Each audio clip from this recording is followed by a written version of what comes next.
Barakatah Yahweh, Barakatah Yahabushai, Bahashum, Barakahakwadash, Barakatum. First and foremost, I want to give all praises, glory, and infinite honors to Yahweh, Bahashum, Yahabushai. Double honors to the apostles and elders, a great millstone who ruled and teach well. And peace and salutations to you sincere Akim out there, pushing this word in truth and sincerity to the four corners of the globe. May you brothers endure until the end. This is the brother Ra'aya coming at you with another lesson, and I'm going to start it off in Isaiah chapter 29, verse 18. And in that day shall the deaf hear the words of the book, and the eyes of the blind shall see out of obscurity and out of darkness. And this is speaking of the spiritual eyes and ears, of the Israelites, which are known as the so-called Negroes, Latinos, and Native Americans today, specifically the elect of the nation of Israel, hearing the gospel, broken down correctly through the prophets and coming back to their identity and following after their power, Yahweh Bahashem Yahabushai. The meek also shall increase their joy in Yahweh, and the poor among men shall rejoice in the Holy One of Israel, because we see that we're not just, so-called black, Latino, Native American, the bottom of society, the scum. We're actually a seed of royalty, the children of the Most High, who are going to rule in the kingdom to come.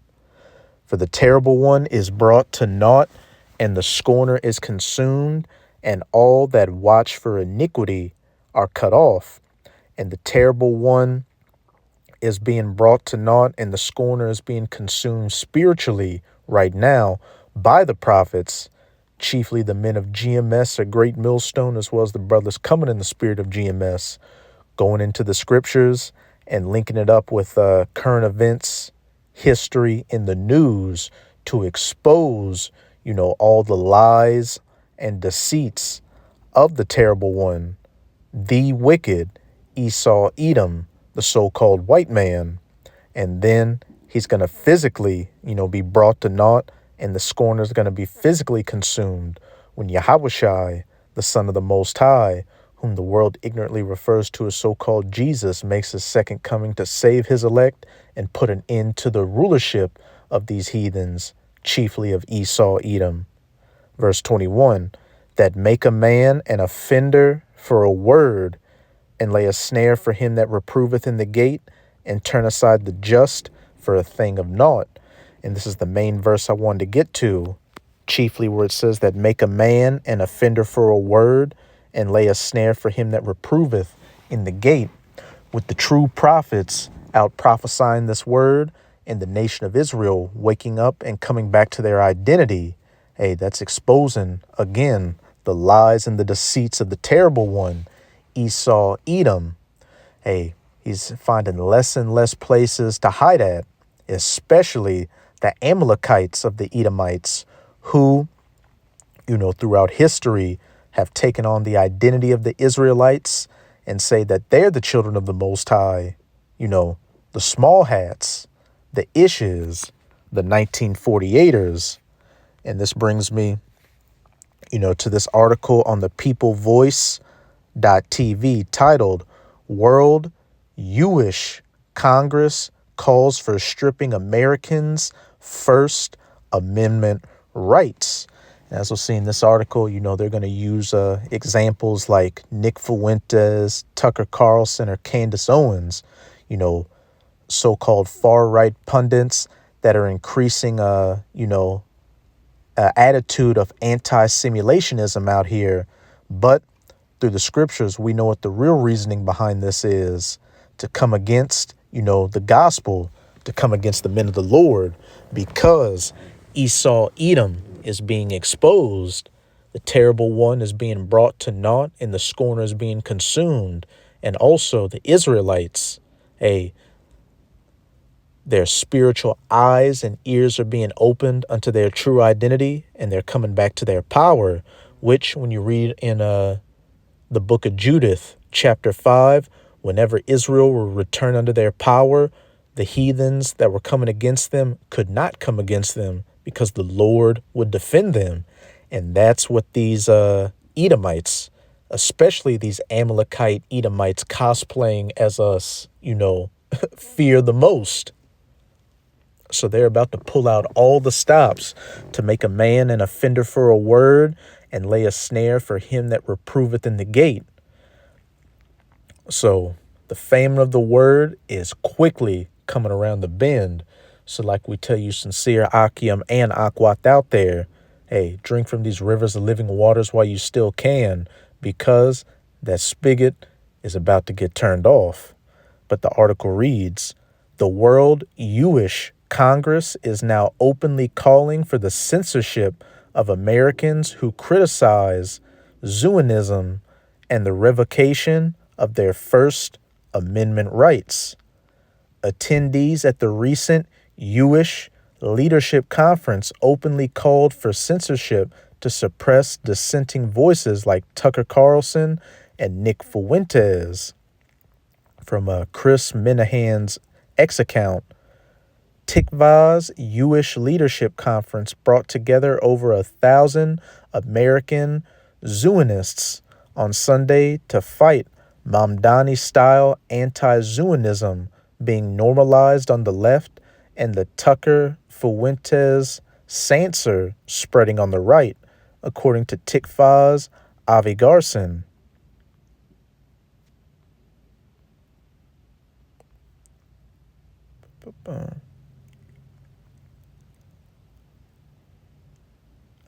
They gave the Herzl Prize to Ben Shapiro, Bari Weiss, and Dan Senor for using their positions to promote Jewish flourishing and 1948er sovereignty.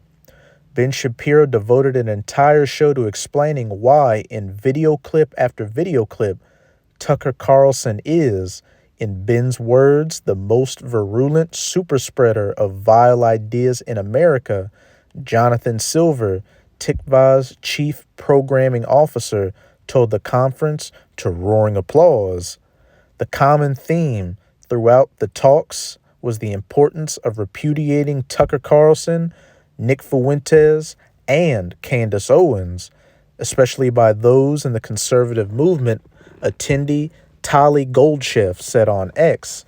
And, I got the inspiration of this, lesson from the elder Yashuamba, the Dallas camp, who had this, video in one of his news and prophecies. And as he brought up in his lesson, these people like Tucker Carlson, Nick Fuentes, and Candace Owens, while they do, have talking points that hit the nail on the head, a lot of them are a controlled opposition to create this narrative out here, to create a dragnet to, get anybody in it who has any type of, anti-simulationism talking points, so they don't have to directly come against the men of the Lord and show their hand. As it says in 2 Corinthians chapter 2, verse 11, lest Satan should get an advantage of us, for we are not ignorant of his devices, because, a lot of these talking points that people like Candace Owens have made in the past, line up with what the men of the Lord have said in the past. When she was going against that, I believe he was a rabbi on a mainstream news channel, she brought up Revelation chapter 2, verse 9. And then, many years ago, Tucker Carlson came by the camp of our apostles and elders and, had a dialogue with them. So, with all this talk of them spreading anti-simulationism, all those talking points and information from the past can be brought up and, be linked to us and make us, comparable to them. So what? As they get censored, hey, these guys need to get censored as well. But now I'm going to jump down to, remarkably, the videos of the Jewish Leadership Conference have still not been released to the American public. Nonetheless, the Jewish Telegraphic Agency shared some of what took place inside. Ben Shapiro, Bari Weiss, and Dan Senor were mostly in lockstep as they condemned anti-simulationism on the right during an event for Jewish conservatives on Sunday afternoon.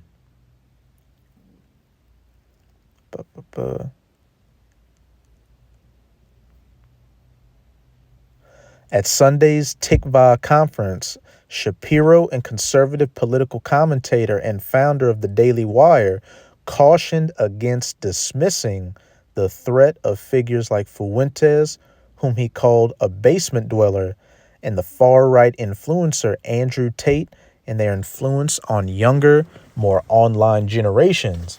And the unicorn, or the internet, has done a lot of the heavy lifting of spreading this gospel to the ends of the earth to wake up the elect. As it says in Matthew 24, verse 14, and this gospel of the kingdom shall be preached in all the world for a witness unto all nations, which has mainly been done through the internet, and then shall the end come. And with people like Nick Fuentes or Andrew Tate or even Candace Owens, where are their main platforms on? The internet, the so-called alternative media, social media sites.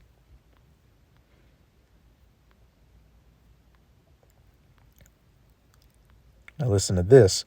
Bari Weiss also told the Jewish Leadership Conference she'll use her position at CBS News, a major media outlet, to counter voices like Nick Fuentes, Tucker Carlson, Andrew Tate, and Hassan Piker, according to JTA.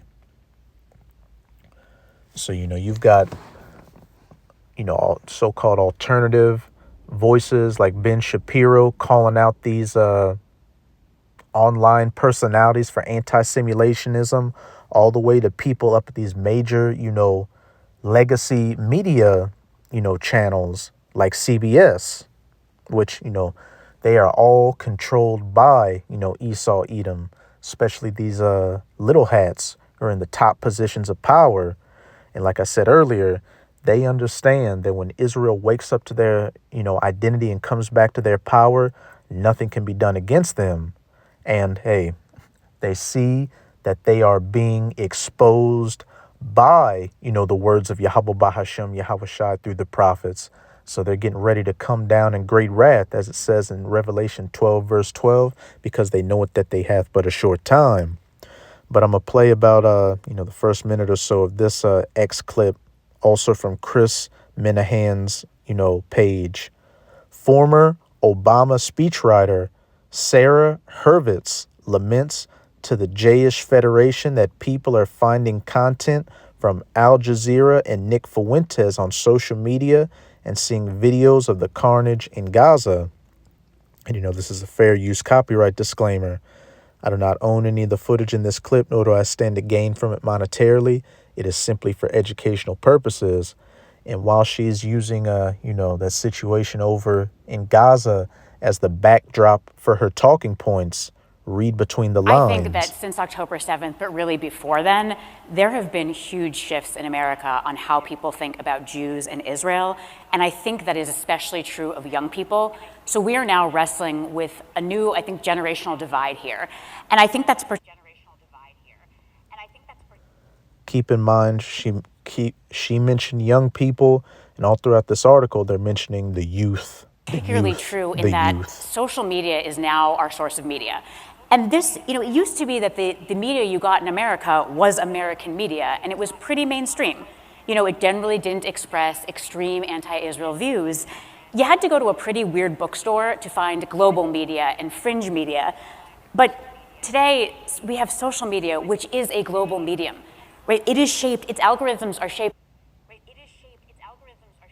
social media by billions of people worldwide who don't really love Jews. And so while in the 1990s, a young person probably wasn't going to find Al Jazeera or someone like Nick Fuentes, today those media outlets find them. They find them on their phones. It's also this increasingly post-literate media, less and less text, more and more videos. Less and less text, more and more videos. TikTok just smashing our young people's brains all day long with video of carnage in Gaza. And we'll stop it right there. The key points being what? The youth, social media or global media, and, video instead of text-based information. So now I'm going to go to this clip right here from the African Diaspora News Channel titled Israeli Consul Official Says Black American Youth Are a Threat. And, I'm sure some of you brothers remember this, clip, which I can't believe it's already been 2 years. Just going to show you how time is flying and the Lord is shortening the days. Family, my name is. But as we'll see, I'm going to go to the 57-second mark. A couple of years ago, you had a 1948er consul say that the biggest threat, to the Jays was so-called Black American youth. And ultimately, why is that? Because this message is being preached to Israel, and Israel is waking up. And when you look at a lot of the men out preaching on the highways and byways, it's our apostles and elders, and you've got a lot of men in their 20s and their 30s, and you've even got some brothers in their teens preaching this word. And what's that doing? You got, of course, you have older Israelites, waking up and hearing this word, but you got a lot of Israelites in their youth waking up and hearing this word, mainly through what? Global media or social media, and through what? Video information instead of text information. Remember what that small hat lady said in that clip. But this is a fair use copyright disclaimer. I do not own any of the footage in this clip, nor do I stand to gain from it monetarily. It is simply for educational purposes. Is with the young alliance with Israel. So it's disturbing to hear these comments. Watch this. The problem of Israel is with the young generation of the Black community. Black Lives Matter starts there. The major problem for Israel is the Black American youth community. But wait, in that previous article, they were talking about the likes of Candace Owens, Nick Fuentes, Tucker Carlson, on the far right, which when you think of those people, who's their main demographic? So-called white people. Again, 2 Corinthians 2 verse 11, lest Satan should get an advantage of us, for we are not ignorant of his devices. With the elect waking up, that's exposing, the terrible one and consuming the scorner spiritually. Hence why he has to come with these snares and traps to make a man an offender for a word. The men of the Lord, offenders for preaching these words of Yahweh Bahashem Yahweh Shai. So all these different factors are coming to place behind the scenes to eventually bring about the famine of the word, where the men of the Lord are no longer going to be on the highways and byways, and these video epistles are no longer going to be online. But now I'm going to go to Isaiah chapter 25, verse 7. And he will destroy in this mountain the face of the covering cast over all the people, and the veil that is spread over all the nations.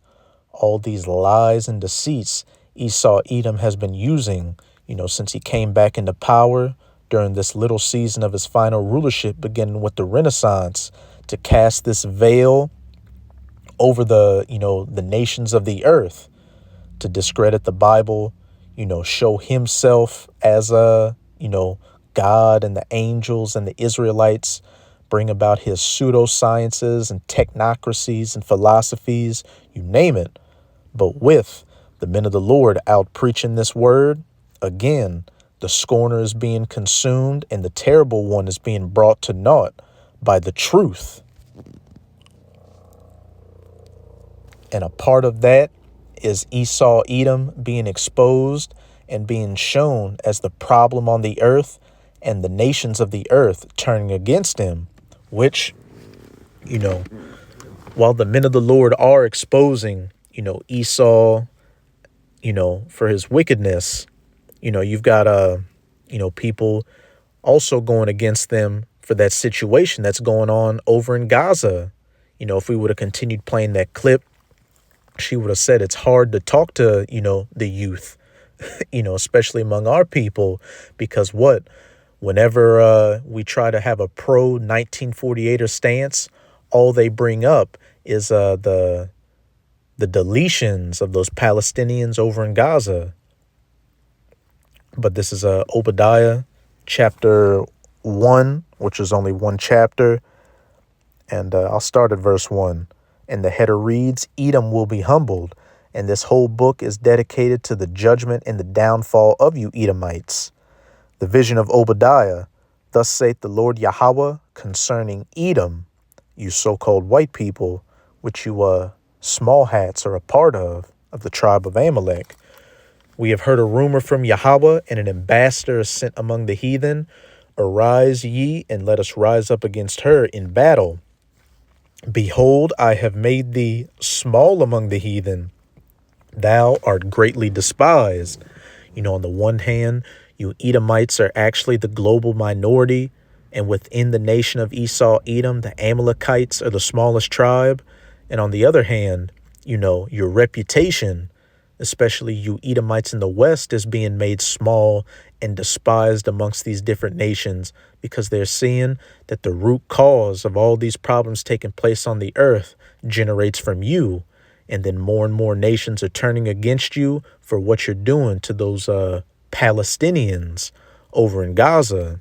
There's no more hiding. The only thing you can do is make your move, coming down in great wrath, chiefly against, the Israelites and the men of the Lord, but that's going to be checkmate for you. You literally got your back against a corner, and there's really no more move you can make. So just go ahead with your move, Esau. But this is Amos chapter 8, verses 11 to 13, which all throughout the video, I've been saying this is what all these different talking points are ultimately going to lead to. Behold, the days come, saith the Lord Yahweh, that I will send a famine in the land, not a famine of bread, nor a thirst for water, though those things are coming as well, but of hearing the words of Yahweh, the famine of the word, where the men of the Lord are no longer going to be on the highways and byways preaching, and these video epistles are no longer going to be online. And they shall wander from sea to sea, and from the north even to the east. They shall run to and fro to seek the word of Yahweh, and shall not find it. That's how detrimental this famine of the word is going to be. And unless the Lord, shows mercy on you, and, you end up being of that elect number, hey, if you didn't get this word when it was freely available, you're not going to get it. And as it says, and in that day shall the fair virgins and young men faint for thirst spiritually, because these living waters are no longer going to be out here, and they're going to have to go into Jacob's trouble with no knowledge, wisdom, and understanding as their stability, and they're going to have to know their errors after death by pain, as it says in 2 Esdras chapter 9. But I'm going to close it out in Revelation chapter 2. I'm going to read verses 9 to 10, which, it's going to become, much more detrimental bringing these verses out in the days going forward. Because like I mentioned earlier, when Candace Owens was going against that small hat, she brought out this revelation. So as the anti-simulation demonization campaign ramps up, anybody using talking points like this or biblical verses, they're going to be pulled in to that dragnet for censorship. I know thy works in tribulation and poverty, but thou art rich. Though we're in the lowest position in society right now, we're rich because we're the children of the Most High, Yasharallah, the princes of the power who have an inheritance to the kingdom of heaven and the birthright and blessing. And I know the blasphemy of them which say they are Jews and are not Amalek, but are the synagogue of Satan. And, Amalek is being exposed. So, hey, he's going to go with this move and see what the next verse immediately talks about. Fear none of those things which thou shalt suffer. Behold, the devil, that deceiver, Esau Edom, shall cast some of you into prison that ye may be tried. So in the previous verse, it's talking about those which say they are Jews and are not, and what? The poverty and tribulation of the Israelites. And then immediately it talks about some of us being cast into prison, making a man an offender for a word, and laying a snare for him that reproveth in the gate. They're going to come against the men of the Lord, and some of us will be cast into prison for a testimony of this word, that we may be tried. And ye shall have tribulation 10 days, which just means a complete amount of tribulation for whatever, the men of the Lord that are cast into prison's lot is. Be thou faithful unto death, because some of us will be martyrs, and I will give thee a crown of life. So, hey, this is the nastier part of the scriptures. While salvation is coming, persecution comes beforehand, but we shouldn't be wavered by these things. We should count it all joy, if this is our lot, to suffer for Yahweh Bahashem Yahawashi, as the apostles did in Acts chapter 5. And if we endure all things until the end, hey, we're going to receive that crown of life and be of that elect number. But that's it with this video. And with this video, I hope you sincere, Akim and Akwath, were edified. Just keep strong. We are almost out of this final wicked captivity of the heathen nations, chiefly of the Edomites. And as always, I'm going to say Abad Babol, Kwam Yasharal.